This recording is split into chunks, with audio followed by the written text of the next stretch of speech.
नमस्कार विद्यार्थी मित्रांनो, मी अभय पवार तुमच्या सगळ्यांचं स्वागत करतोय आपल्याच सेशनमध्ये. चॅप्टर चालू आहे आपला ह्युमन न्यूट्रिशन. मागच्या लेक्चरमध्ये आपण समजून घेतलं एलिमेंटरी कॅनलचा first part, mouth, oral cavity. आणखी एकदा जरासे पॉईंट आपण ते रिवाईज करूया. Roof of the oral cavity त्याला म्हणायचं पॅलेट, जो फ्लोअरला पार्ट आहे त्याला म्हणतो आपण टंग. त्यानंतर आपण एक महत्त्वाचा पॉईंट बघितलेला ह्युमन डेंटिशनचा. त्यामध्ये आपण 3 शब्द समजून घेतलेले. पहिला होता थिकोडोंट, म्हणजे जे सॉकेटमध्ये फिट असतात म्हणून. त्यानंतर सेकंड आपण एक वर्ड बघितलेला, तो होता डायफायोडोंट, कारण आपल्याकडे 2 सेट असतात, एक म्हणजे मिल्क टीथ आणि सेकंड असतात परमनंट टीथ, त्यामुळे त्याला काय म्हणायचं डायफायोडोंट. आणि तिसरा एक महत्त्वाचा शब्द होता हेटेरोडोंट, म्हणजे आपल्याकडे डिफरंट टाईपचे टीथ आहेत, म्हणजे सगळे सेम नाही आहेत, डिफरंट टाईपचे आहेत, म्हणून त्याला काय म्हणतो आपण हेटेरोडोंट. त्याचं मिनिंग आपण समजून घेतलं आहे. आणि त्या सगळ्यात शेवटी आपण हेटेरोडोंटचे जे काही टाईप्स आहेत, म्हणजे सुरुवात आपण त्याच्यापासून बघत असतो इन्सिजर्सपासून, त्यानंतर कॅनाइन्स असतात, त्यानंतर असतात प्री मोलार, त्यानंतर असतात मोलार. मग हा जो सगळा सिक्वेन्स आहे, आणि त्यानंतर एक सगळ्यात महत्त्वाचा पॉईंट जो ह्युमन डेंटिशनचा आहे. आणि दरवर्षी ह्याच्यावर तुम्हाला क्वेश्चन पडत असतो की डेंटल फॉर्म्युला विचारतात, एकतर तो मिल्क टीथचा असेल किंवा परमनंट टीथचा असेल, अप्पर जॉचा असेल किंवा लोअर जॉचा असेल. त्यामुळे जरासा आपण तो फॉर्म्युला समजून घेऊया. आपण सुरुवात करूया आपण आजच्या सेशनला. आता तुम्हाला स्क्रीनवर काय दिसते बघा, हा जो पॉईंट दिसतोय तो व्यवस्थित जरा समजून घ्या की आपल्याकडे काय 2 जबडे आहेत, त्याला काय म्हणायचं अप्पर जॉ आणि लोअर जॉ. मॅक्झिला मॅन्डिबल जरासे आपण नंतर शब्द बघूया, ते एक आपल्या चॅप्टरमध्ये सुद्धा जाणार आहेत. आता इथे काय समजून घ्यायचं आहे बघा, टोटल आपल्याला माहिती आहे आपल्याकडे 32 दात आहेत, पण त्याचं जरासं ॲक्च्युअल कॅल्क्युलेशन कसं आहे किंवा डेंटल फॉर्म्युला कसा आहे, हा कसा काढला जातो ते जरासं आपण समजून घ्या. डेंटल फॉर्म्युला कन्सिडर करत असताना तुम्हाला एक सिंपल क्वेश्चन विचारला जातो MCQला, की डेंटल फॉर्म्युला काय येतो, ह्युमन डेंटिशियल फॉर्म्युला किंवा डेंटल फॉर्म्युला. स्पेसिफिक कधी कधी अप्पर जॉ किंवा लोअर जॉचा विचारला जातो, किंवा मिल्क टीथचा फॉर्म्युला विचारला जातो. आता यामध्ये काय समजून घ्यायचं आहे की तुम्हाला ऑप्शन देताना असं काय तर ऑप्शन देतात 21, 23, आणि असं न्यूमरेटर आणि डिनॉमिनेटरमध्ये असते. फक्त ते तुम्हाला काय कुठलं सबस्ट्रॅक्शन वगैरे काय करायचं नाही, फक्त हे कॅल्क्युलेशन समजण्यासाठी मी सांगतोय तुम्हाला. आणि एक्झाममध्ये तुम्हाला हे कॅल्क्युलेशनसुद्धा करायचं नाही. ॲक्च्युअल हा डेंटल फॉर्म्युला कसा आहे आणि 32 दात आपल्यामध्ये कशा आहेत हे फक्त समजण्यासाठी सांगतो, ते व्यवस्थित जरा समजून घ्या. हा जो आपण पार्ट कन्सिडर करतोय तो आहे 1/4 पार्ट आपल्या जे काही सगळे सेट आहेत त्यामध्ये. आता इथं बघा, हे जे टीथ आहेत सगळ्यात पहिला कोण आहे, इन्सिजर्स, म्हणजे आपले पुढचे दात. तिचा नंबर किती सांगितला आहे बघा, 2 सांगितले आहेत. 1/4 पार्टमध्ये इथं 2 काय दिसतात आपल्याला, इन्सिजर दिसतात. त्यानंतर आहेत कॅनाइन्स, म्हणजे सुळे असतात, त्याचा नंबर किती सांगितला आहे बघा, 1 आहे. त्यानंतर प्री मोलार म्हणजे उपदाडा, त्याचा नंबर किती आहे, 2 आहे. त्यानंतर मोलार्स म्हणजे आपले जी दाढ असते त्याला म्हणतो आपण मोलार्स, हे त्याचा नंबर किती सांगितलं, 3 सांगितला आहे. आणि हे सगळं कशामध्ये, 1/4 पार्टमध्ये. आता जर आपण ओव्हरऑल जर कॅल्क्युलेशन केलं तर किती होते बघा, म्हणजे टोटल झाले 2 2 4 1 5 आणि 3 8, म्हणजे 1/4 पार्टमध्ये किती झाले बघा, टोटल झाले 8. मग इकडे सुद्धा काय असणार आहेत, 8 असणार आहेत. जर तुम्हाला स्पेसिफिक असा क्वेश्चन विचारला अप्पर जॉमध्ये किती टीथ आहेत, तर त्याचा आन्सर काय असणार आहे, 16. 1/4 पार्टमध्ये 8, आणि टोटल जर आपण कन्सिडर केलं, शक्यतो टोटलच विचारतात तुम्हाला 32. पण ते तसं डायरेक्ट विचारत नाहीत, कारण सगळ्यांना माहिती आहे आपल्याकडे 32 दात आहेत. ते तुम्हाला डेंटल फॉर्म्युलामध्ये विचारतात. त्यामुळे हा जो पॉईंट आहे तो व्यवस्थित लक्षात ठेवा. फक्त नंबर लक्षात ठेवायचा आपल्याला 21, 23, आणि हे कशाचं आहे, ॲडल्टचं आहे. तसंच आपण बघणार आहे मिल्क टीथचं. आता आपल्या पुस्तकामध्ये तसं मिल्क टीथचं मेन्शन केलं नाही, पण ते आपल्याला व्यवस्थित जरा समजून घेतलं पाहिजे. आणखीन एकदा मी सांगतोय, डेंटल फॉर्म्युलामध्ये आपण 1/4 पार्ट कन्सिडर करतो आपल्या सगळ्या ओरल, जे काही सगळे टोटल जे काही सगळे टीथ आहेत त्यामधले. त्यामध्ये काय काय आहे बघा, 2 इन्सिजर्स आहेत, 1 कॅनाइन, 2 प्री मोलार आणि 3 काय आहेत, मोलार आहेत. आता जरासं समजून घ्यायचं आहे आपल्याला, मिल्क टीथचा फॉर्म्युला काय आहे तो. आता जास्त करून हा जो क्वेश्चन आहे तुम्हाला नीटमध्येच विचारला जाऊ शकतोय, व्यवस्थित जरा समजून घ्या. ॲडल्ट टीथचं आपण बघितलं 2 इन्सिजर, 1 कॅनाइन, 2 प्री मोलार आणि 1 मोलार, 3 मोलार सॉरी.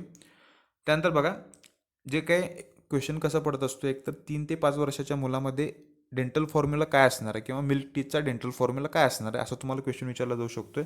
आता इथं बघा, इन्सिजर्स इकडं पण 2 आहेत, इकडं पण 2 आहेत, म्हणजे ॲडल्टमध्ये पण आणि तर चाइल्डमध्ये पण. त्यानंतर बघा, कॅनन्स इकडे एक आहे, इकडे एक आहे. महत्त्वाचा पॉईंट कुठला आहे बघा आपल्यासाठी, हा प्रीमोलार. जेव्हा 3 ते किंवा 5 वर्षाचं मुलं असतं त्याच्यामध्ये हे प्रीमोलर काय असतात तर अब्सेंट असतात. प्रेझेंट कुठे आहेत ते डायरेक्ट, तर ॲडल्ट स्टेजमध्ये ते 2 आहेत. त्यानंतर मोलार किती आहेत बघा, इथं 2 आहेत आणि इकडे किती आहेत, 3 आहेत. आता मिल्क टीचा जर फॉर्म्युला विचारला किंवा 3 ते 5 वर्षाच्या मुलामध्ये जर तुम्हाला नीटसारख्या एक्झामसाठी जर फॉर्म्युला विचारला, तर त्याचा आन्सर काय असणार आहे, एक तर ते असं असेल 2102, त्याच्याखाली बरोबर असं 2102, किंवा ते असं असणार आहे 212. कधी कधी झिरो कन्सिडर करत नाहीत, झिरो म्हणजे काय आपल्याला माहिती आहे, प्रीमोलार. आणि हा पॉईंट व्यवस्थित समजून घ्या. इथं मी 3 MCQचे क्वेश्चन सांगतोय. पहिला क्वेश्चन काय बघा, आपण समजून घेतला ॲडल्टचा जो काही डेंटल फॉर्म्युला आहे तो.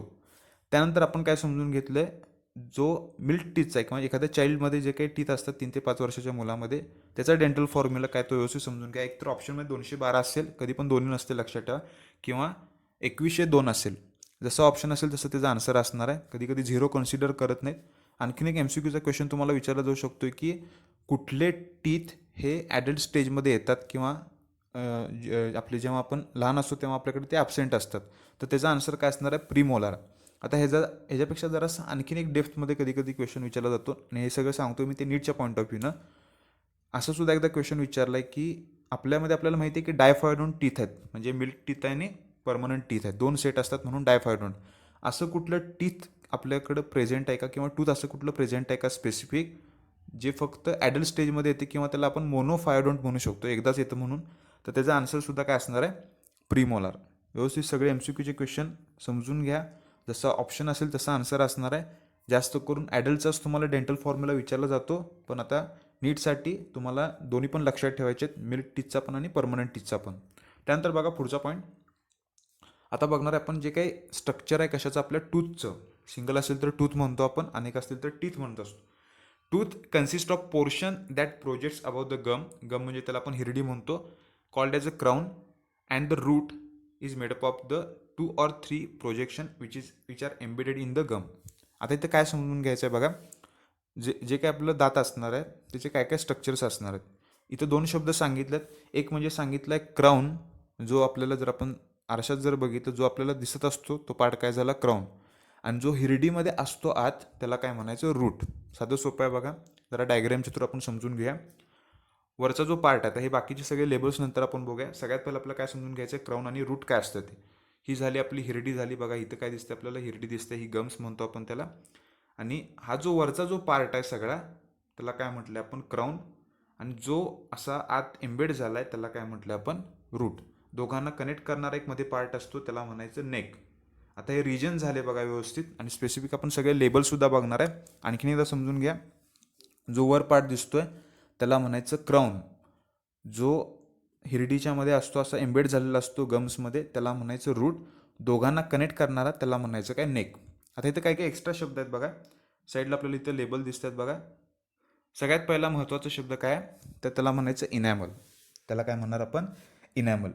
आता इथे मी काय काय एक्स्ट्रा पॉईंट सांगतोय नीटच्या पॉईंट ऑफ व्ह्यूनं, व्यवस्थित लक्षात ठेवा. पहिला पॉईंट की त्याचं जे ओरिजिन आहे, इनॅमलचं ओरिजिन, ते काय आहे, एक्टोडर्मल. ते काय आहे, एक्टोडर्मल. आणि ॲनिमल किंगडममध्ये मी जे काही जर्म लेयर्स आहेत, एक्टो, मेझो, एंडो, हे थोडेसे इन डिटेल सांगितलेत. आणि 12वीच्या एका चॅप्टरमध्ये आपल्याला समजून सुद्धा आपण घेणार आहे जर्मिनल लेअर कसे तयार होतात ते. आतापुरतं फक्त लक्षात ठेवा, नोट डाऊन करून घ्या व्यवस्थित. इनॅमलचं ओरिजिन काय आहे, एक्टोडर्मल.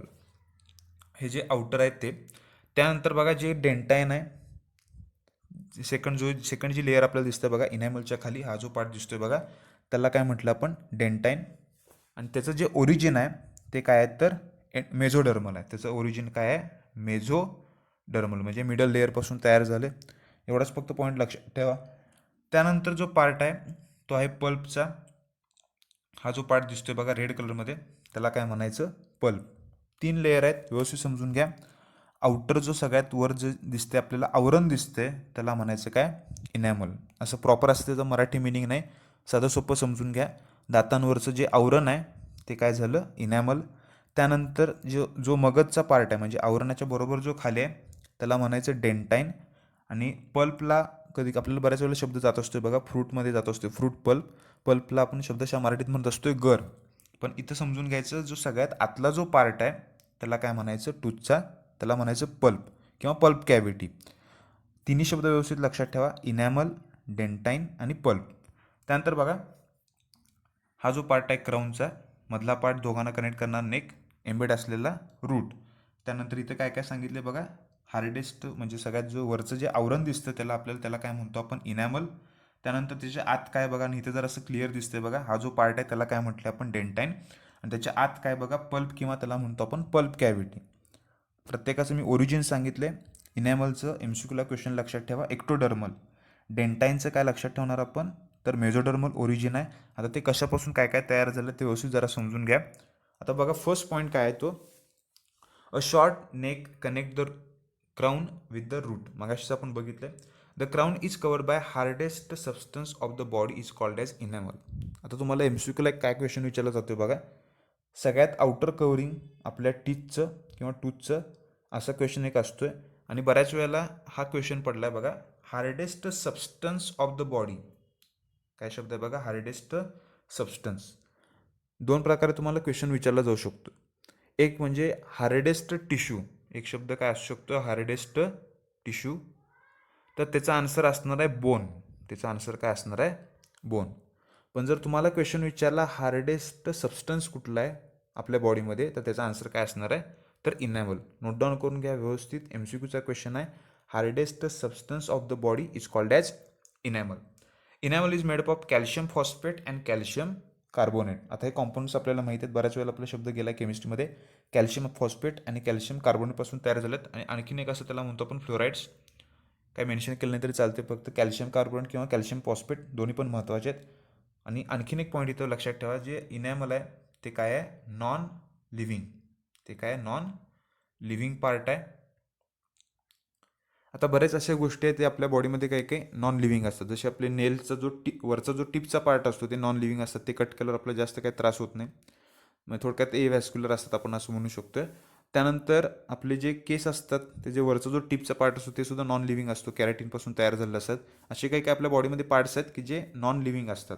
तसंच काय, हे जे इनॅमल आहे ते नॉन लिव्हिंग आहे. क्वेश्चन पडला तर तुम्हाला MCQचे क्वेश्चन काय पडत असतात, हार्डेस्ट सबस्टन्स, त्याचा आन्सर असणार आहे इनॅमल. हार्डेस्ट टिश्यू विचारलं तर त्याचा आन्सर असणार आहे बोन. त्यानंतर आउटर कवरिंग, तर ते काय असणार आहे, त्याचा आन्सर असणार आहे इनॅमल. व्यवस्थित लक्षात ठेवा. त्यानंतर बघा, basic shape of the tooth is derive from the dentine and dentine काय लक्षात ठेवायचं, कॅल्सिफाईड कनेक्टिव्ह टिश्यू. आता हे कॅल्सिफाईड म्हणजे त्याच्यामध्ये काय असणार आहे, कॅल्शियम असणार आहे. आणि त्याचा जरासा पेल येलो असा कलर असतो. जरा आपण मगाशी बघितले बघा डायग्राममध्ये, त्याचं ओरिजिन आपण काय समजून घेतलं, मेझोडर्मल आहे. आणि डेंटाईन आपल्याला दिसते की सगळीकडे आहे. पण जे इनॅमल आहे बघा, डायग्राममध्ये जरासं व्यवस्थित आणखीन एकदा बघूया आपण. इथं काय दिसतं बघा आपल्याला, जे डेंटाईन आहे ते सगळीकडे आहे. डेंटाईन आपल्याला सगळ्या पार्टमध्ये दिसते बघा टूथच्या. आणि जे इनॅमल आहे बघा ते फक्त वरच्यावर आहे. जे इनॅमल आहे ते काय आहे, वरच्यावर आहे. दोन्हीतला फरक समजून घ्या व्यवस्थित, इनॅमल आणि काय, डेंटाईन. पहिला कोण आहे, तर इनॅमल, त्यानंतर आहे डेंटाईन.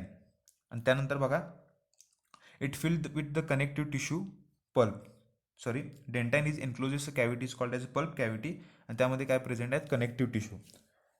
पहिला समजून घ्यायचं, डेंटाईन कशाच्या खाली, तर इनॅमलच्या खाली सगळ्या बॉडीला कव्हर केलं आहे. ते सुद्धा हार्ड आहे, पण ॲज कम्पेअर टू इनॅमल ते जरासं कमी हार्ड आहे डेंटाईन.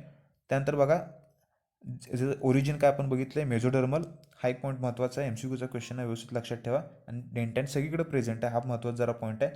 त्यानंतर जो पॉईंट आहे तो पल्प कॅव्हिटीचा, म्हणजे सगळ्यात आत काय दिसतं आपल्याला, पल्प कॅव्हिटी किंवा पल्प शब्द असतो त्याला. ते हा जो पार्ट आहे तो काय झाला, लिव्हिंग असतो. हा जो काय असतो, लिव्हिंग असतो. त्यामध्ये ब्लड व्हेसल्स प्रेझेंट आहेत आणि नर्व्स प्रेझेंट आहेत. काय प्रेझेंट आहेत बघा, ब्लड व्हेसल प्रेझेंट आहेत आणि नर्व प्रेझेंट आहेत. कनेक्टिव्ह टिश्यूपासून तयार झाला आहे, एवढाच फक्त पॉईंट लक्षात ठेवा. सगळ्या लेअर आपल्याला समजल्यात. क्वेश्चन तुम्हाला पडू शकतो, explain the structure of tooth. त्यामध्ये आपल्याला काय करायचं आहे, एकतर डायग्राम काढायला लागणार. आणि हे सगळे जे पार्ट आहेत, म्हणजे इनॅमल असू दे, डेंटाईन असू दे, त्यामध्ये काय काय परत हार्डेस्ट कोण आहे ते सगळं आपल्याला मेन्शन करायला लागणार आहे. आणि सगळ्यात शेवटी काय असणार आहे, तिथं पल्प असणार आहे. कधी कधी असं सुद्धा तुम्हाला क्वेश्चन विचारला जाऊ शकतो की लिव्हिंग कुठला पार्ट आहे या तिन्हीमध्ये, तर त्याचा आन्सर असणार आहे पल्प.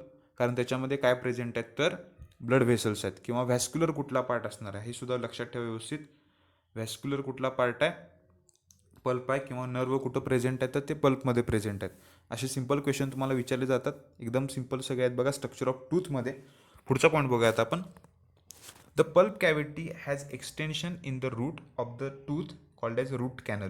आता मगाशी आपण डायग्राममध्ये बघितले बघा, हा जो पार्ट आहे, हा जो पार्ट आहे जे काही एक्सटेन्शन आहे त्याला म्हणायचं काय, रूट कॅनल. त्यानंतर बघा पुढचा point, the dentine of the root of the tooth is covered by the cementum, a bone like substances that attach the root to the surrounding socket in the gum. आता इथं आपल्याला डायग्राममध्ये दिसते बघा कुठला पार्ट, सिमेंटम. हा जो part दिसतोय बघा त्याला काय म्हटलं आपण, सिमेंटम. इथं आपल्याला डायग्राममध्ये दिसते बघा, दाखवलं जाते व्यवस्थित, इथं दिसते बघा. हा जो पार्ट आहे त्याला काय म्हटलं आपण, सिमेंटम. फक्त लेबल समजून घ्या. महत्त्वाचे फक्त तीनच आहेत, क्राऊन, नेक, रूट आणि त्यानंतर इनॅमल, डेंटाईन आणि पल्प कॅव्हिटी. जसा क्वेश्चन असेल तसं आन्सर लिहायचं आपण. त्यानंतर बघा पुढचा पॉईंट,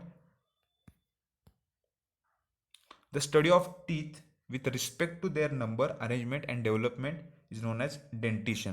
स्टडी ऑफ टीथला काय म्हणणार आपण, डेंटिशन. फार काय अवघड नाही. त्यानंतर जो पुढचा ऑर्गन आहे त्याला काय म्हणायचं, tongue. It is a muscular fleshy organ and रफली triangular in shape. Basic point आहेत, शेप फक्त लक्षात ठेवा. It lies along the floor of the buccal cavity. आता हे सुरुवातीलाच आपण बघितलं जेव्हा आपण ओरल कॅव्हिटी बघितलेली. रूफला आहे पॅलेट, फ्लोअरला काय आहे तर tongue. The upper surface of the tongue bear numerous projection called as papillae. जरासा एक नवीन शब्द आहे आणि शब्दशः जर आपण मराठीत अर्थ बघितला पॅपिलीचा तर त्याला म्हणत असतो आपण उंचवटे. जर जिभेवर जर आपण बघितले तर अशी बारीक काहीतरी उंचवटे असतात, त्याला काय म्हणायचं, पॅपिली. आणि त्या पॅपिलीच्या आत काय प्रेझेंट असतात तर सेन्सरी रिसेप्टर असतात, त्याला म्हणायचं टेस्ट बड. जी आपल्याला चव येत असते तर त्याच्यामुळे येत असते. पॉईंट व्यवस्थित समजून घ्या. टंग कुठं प्रेझेंट आहे, टंग कसला ऑर्गन आहे, मस्क्युलर आहे, फ्लेशी ऑर्गन आहे आणि तो ट्रायंग्युलर शेप आहे. कुठं प्रेझेंट आहे, बकल कॅव्हिटीच्या फ्लोअरच्या रिजनमध्ये. त्यानंतर आणखीन एक जरा एक्स्ट्रा पॉईंट सांगतो, ते कुठल्या पण बोनला अटॅच नाही. कधी कधी आपण म्हणत असतो बघा जिभेला काही हाड आहे का, तर लक्षात ठेवा जिभेमध्ये म्हणजे जीभ लक्षात ठेवा कुठल्या पण बोनला अटॅच नाही आहे. खाली जर आपण बघितलं तर ते कुठल्या बोनला अटॅच नाही. पुढे आपण एक पार्टसुद्धा बघणार आहे, फ्रेन्युलम काय असतो तो. आणि आणखीन एक जरा एक एक्स्ट्रा पॉईंट लक्षात ठेवा, it is made up of skeletal muscle. 3 प्रकारचे मसल्स असतात, स्मूथ मसल, स्केलेटल मसल आणि त्यानंतर आणखीन एक मसल असतात त्याला म्हणतो आपण कार्डियक मसल. आणि हे सगळे आपण तिन्ही मसल बघणार आहे आपण ॲनिमल टिश्यूमध्ये. आत्तापुरतं फक्त समजून घ्या, जे टंग आहे ते कशापासून तयार झाले तर स्केलेटल मसलपासून. आणि महत्त्वाचा पॉईंट काय त्यातला, पॅपिली. सगळ्यात पहिला बघा सर्कमव्हॅलेट पॅपिली. 3 शब्द फक्त लक्षात ठेवायचे. सर्कमव्हॅलेट हा जो पार्ट दिसतो आपल्याला इथं जे दिसतात ते काय झाले असे, त्याला काय म्हणायचं, सर्कमव्हॅलेट पॅपिली. आणि हे नीटच्या पॉईंट ऑफ व्ह्यूनं महत्त्वाचं आहे. आपल्या महाराष्ट्र स्टेट बोर्डमध्ये हे असं काही मेन्शन केलं नाही आहे. पॅपिली म्हणजे त्याला म्हणायचं उंचवटे जे जिभेवर आपल्या प्रेझेंट आहेत. आणि त्या पॅपिलीच्या आत टेस्ट बर्ड्स असतात, जे टेस्ट काय करत असतात ते सेन्स करत असतात. त्यामध्ये नर्व वगैरे असतात. पुढं आपण डायग्रामसुद्धा बघणार आहे. शब्द काय बघा, पॅपिलीचा एक टाईप आहे सर्कमव्हॅलेट. सगळ्यात जास्त लार्जेस्ट साईज कुणाचा आहे तर सर्कमव्हॅलेटचा पॉईंट. आणि हा पॉईंट नोट डाऊन करून घ्या व्यवस्थित. नंबर त्याचा लेस असतो, इन्व्हर्टेड व्ही शेपमध्ये आपल्याला दिसत असतात. आणि कुठं प्रेझेंट असतात तर आपल्या पोस्टेरियर टंगमध्ये प्रेझेंट असतात. व्यवस्थित लक्षात ठेवा रिजन कुठला आहे आणि त्याचा नंबर काय, ते 8 to 12 असतात. पण नंबर जास्त इन डिटेल विचारत नाहीत. क्वेश्चन विचारलं तर लार्जेस्ट साईज असलेले पॅपिली कुठले असणार आहेत तर सर्कमव्हॅलेट. व्हॅलेट म्हणजे त्यांच्याकडं जर आपण स्ट्रक्चर जर प्रॉपर बघितलं तर त्यांच्या तिथं वॉल दिसते म्हणून त्याला व्हॅलेट म्हणायचं. त्यानंतर बघा फॉलिएटचं मिनिंग आहे लीफ लाईक. इथं आपल्याला दिसतात बघा फॉलिएट पॅपिली. त्यानंतर फंजिफॉर्म पॅपिली. शब्द काय बघा फंजिफॉर्म. आणि आणखीन एक असतं त्याला म्हणायचं फिलिफॉर्म. आता 2-3 वेळा मी तुम्हाला काही काही डायग्राम दाखवणार आहे, फक्त समजून घ्यायचं काय आहे ते. जास्त इन डिटेल क्वेश्चन तुम्हाला विचारणार नाहीत, पण पॅपिली जरा समजले पाहिजे.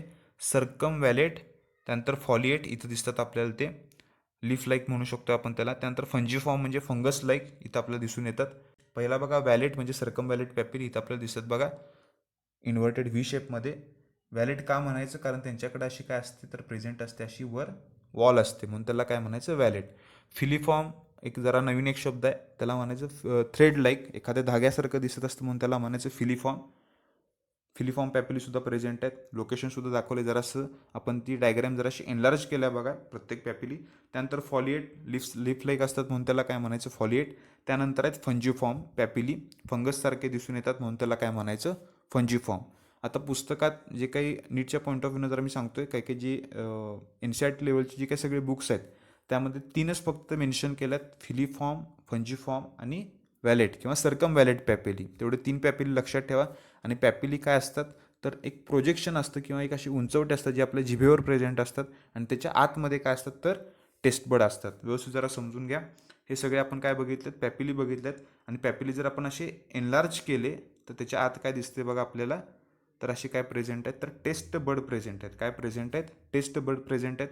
त्याच्यामध्ये असे काही काही नर्व असणार आहेत, त्या नर्व आपल्या ब्रेनला अटॅच असणार आहेत, त्यांना आपल्याला काय करणार आहे चव करणार आहे.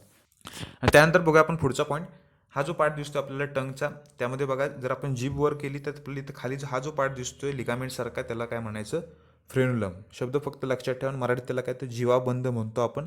आणि आज आपण स्ट्रक्चर ऑफ टूथ हा एक टॉपिक कव्हर केला आहे. त्यानंतर आपला जो सेकंड ऑर्गन आहे तो टंग, त्याच्यामध्ये आपण फक्त पॅपिली बघितलं. 3 पॅपिलीची नावं लक्षात ठेवा व्यवस्थित.